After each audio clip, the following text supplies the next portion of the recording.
Alors là, sur la fin de notre entretien, qu'est-ce que tu voudrais nous raconter comme histoire pour que celles qui nous écoutent puissent, en conscience, se dire, je vais décider de vivre ma charge mentale autrement, voire de m'en débarrasser. Je rappelle que le thème qu'on s'était fixé, c'était faire de sa charge mentale son allié. Là, on a vu de quelle manière on pouvait la relativiser, où on pouvait s'en défaire finalement en travaillant sur nos perceptions, en travaillant sur nous. Mais comment on peut s'en servir Oui, pour en faire son allié pour grandir?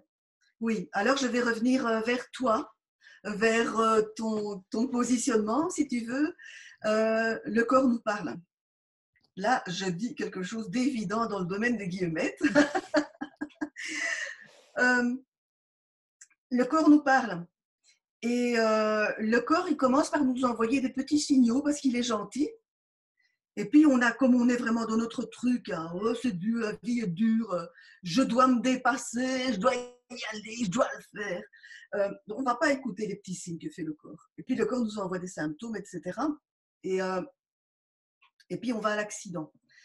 Et je pense que quand on est dans l'accident, on est dans un état, mais même avant, hein, quand on est en chemin vers l'accident, on est dans un état d'aliénation.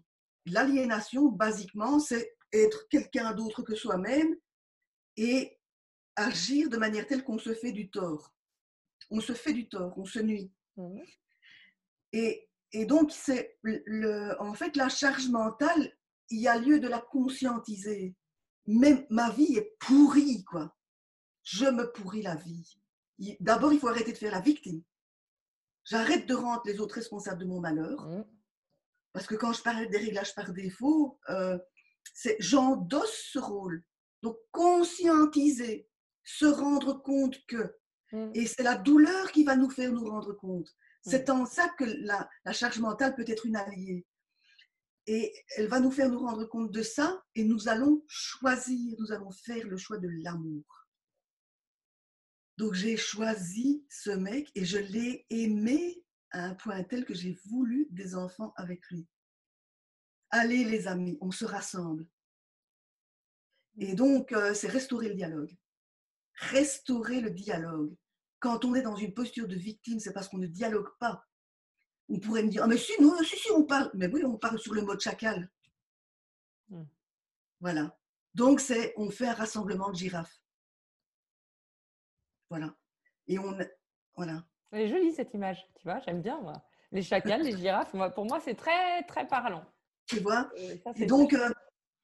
on va se dire ce qu'on a sur le cœur et c'est très important alors de parler authentiquement, d'exposer sa vulnérabilité. Là, je suis en train de chercher un bouquin que je ne vais pas retrouver parce que je le cache et je ne sais plus son nom, tellement ce livre me fait souffrir. Ah, Oui, c'est un bouquin d'Isabelle Filiosa.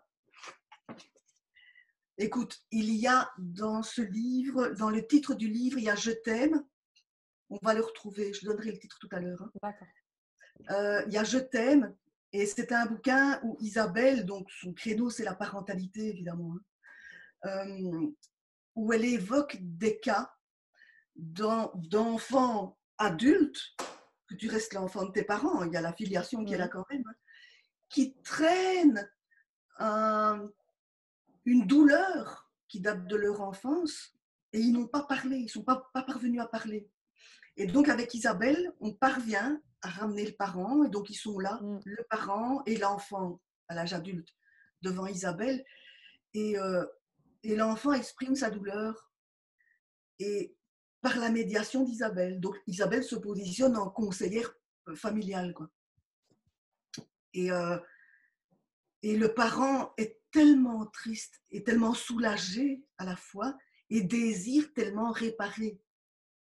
Donc, je pense que quand on parle avec le cœur, quand on expose sa vulnérabilité en girafe, quand on dit je souffre, les autres sont prêts à écouter, je pense, Mmh. idéalement.